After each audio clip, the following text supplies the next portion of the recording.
The question is that the grievance has been noted, and I call the member for Melbourne. Deputy Speaker, we're barely into spring and there's already bushfires in New South Wales and on the eastern seaboard of Australia. Hurricane after hurricane has smashed into the United States. 1,200 people died in floods in Bangladesh. Climate change is happening and it stands to get worse unless we fix it. And what does this government do? This government comes in and says, we want to get rid of the renewable energy target, which is driving down power prices and driving down pollution, and we want to replace it with a coal energy target, because this government is under the thumb of the Trumps on the backbench, who are in denial about climate change and who seem to be able to run the show. Now, Australia should be the renewable energy superpower of the world. Look around us. Look at the sun that falls on this country. Look at the wind that blows. Look at the waves that surround us. We should be the place that is exporting renewable energy to the rest of the world. We should be the country that business and industry comes to if they want cheap, clean and reliable energy. Other countries smelt aluminium using renewable energy. We could be powering energy-intensive industry here from the sun and the wind and the waves if we had a government that wasn't under the thumb of the climate deniers and those who don't even believe climate change is real. What has happened? What has happened? Well, today, the Prime Minister, Malcolm Turnbull, has given in to the first of the member for Warringah, former Prime Minister Tony Abbott's demands. He said the renewable energy target is no more. Even though it's led to unprecedented levels of investment in renewables in this country, the renewable energy target is no more. So, former Prime Minister Abbott gets his first tick. The chief scientist came along and said, well, if you're not going to have a renewable energy target, what we ought to have in this country is a clean energy target. Put that in, we'll meet our Paris emissions reduction commitments, which are appallingly low, but he said, we'll meet them. Let's do that. And Mr Abbott stands up and says, no, we are not to have a clean energy target in this country. And today the Prime Minister capitulates to him and says, OK, all right, former Prime Minister Abbott, well, we won't have a clean energy target either, even though people are lining up for it. But what do we get instead? We get a promise that there is now going to be a requirement by law that we have a coal energy target. While the rest of the world is saying, how can we move as quickly as possible to renewables and replace our coal-fired power stations with renewables, we have had today from the Prime Minister an announcement that Australia is going to join only the United States under Donald Trump in being the only country that winds back support for renewable energy and instead puts in place support for coal-fired power stations. There's now going to be a requirement in this country by law that there will be an obligation that coal and gas and other baseload power has to continue while the rest of the country is rest of the world is working out how do we have mechanisms to retire it and replace it with clean energy. And as a result, every Australian is, when they pay their energy bills, is going to have to stick their hand in their pocket and fork out a subsidy to a coal-fired power station so it can now stay open longer, while there's renewable sun and wind and solar lining up to take its place. No, the greatest brainwave now from the Prime Minister, who's under the thumb of the Trumps on his backbench, is that we, the Australian people, are going to have to pay to keep these coal-fired power stations open even longer. They then come up with a fig leaf and say, oh, well, it's all right.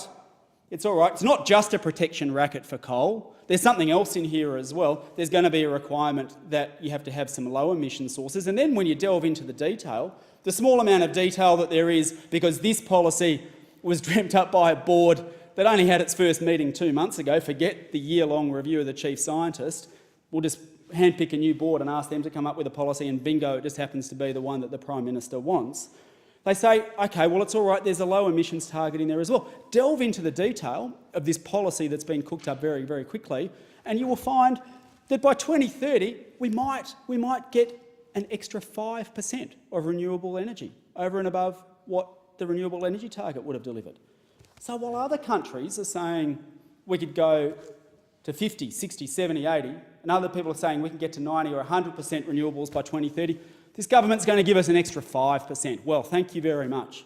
And what's even worse, as you delve into the detail even further, is that if a state government chooses to say, actually, we think that this new approach isn't going to meet our Paris commitments, because it certainly won't, and it's certainly not going to contribute to cutting pollution enough to keep us below 2 degrees, if a state government says, we want to do a bit more, well, under this new approach, the regulator says, oh, well, good on you, you do a bit more, I'll take a bit off over here from the other state. So if one state wants to do more, it gets cancelled out by another state doing less. The policy says the pathetic national target that this government has put in that gives us absolutely no hope of meeting our Paris commitments and meeting the 2 degrees target and ensuring a safe climate for our kids and our grandkids, right? If a state government listens to the scientists and says we've got to do a bit more, well, Prime Minister Turnbull will come along and say, thank you for doing the heavy lifting. Queensland can now do a bit less. Thank you very much, Victoria. Queensland can do a bit less. And I, as the Prime Minister, will just sit back and put my feet up and do nothing at all.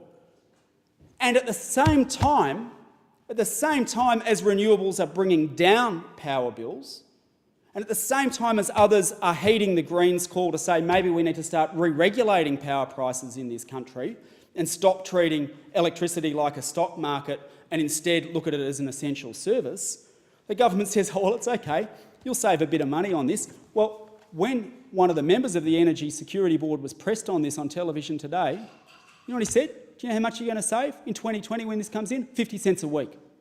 50 cents a week is what you're going to save, and maybe it'll go up to $2 by 2030, and who knows what power bills are going to be then under this government. 50 cents a week. For the sake of 50 cents a week, that may or may not materialise at all, we are selling out our children's future. We are signing people up to going to every Christmas holidays wondering when the next bushfire is going to hit or how many people are going to die in the heat waves. And it's worth remembering that the summer that accompanied the tragic Black Saturday bushfires in my home state of Victoria, we saw more people die from the heat waves associated with that summer than we did from the bushfires, because it is the old and the vulnerable who find themselves unable to deal with rising temperatures, especially if you live in one of the Housing Commission flats near my place. Those concrete boxes heat up, 2 days of 40 degrees in a row. They don't get over 30 degrees overnight. And so families are bringing their kids down to sleep on the oval because it's too hot to go to sleep in their room. Well, this government says they've given it a guarantee. The only guarantee from this government's announcement today is that climate change is going to get worse, and that the risk of more heat waves and more bushfires and worse droughts and consigning our agricultural productivity to the dustbin, that is the guarantee from this government's policy. They have just signed up to say there is almost no chance of Australia doing its fair share to keep global warming below 2 degrees. What could we do? What could we do in this country if we had a government that had the guts?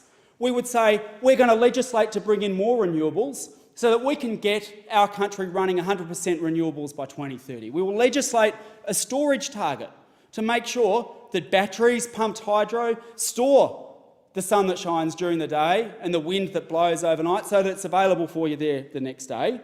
And we would have a plan to remove coal and support the workers in those coal-fired power station communities so that as coal is phased out, there are secure industries for them to go to.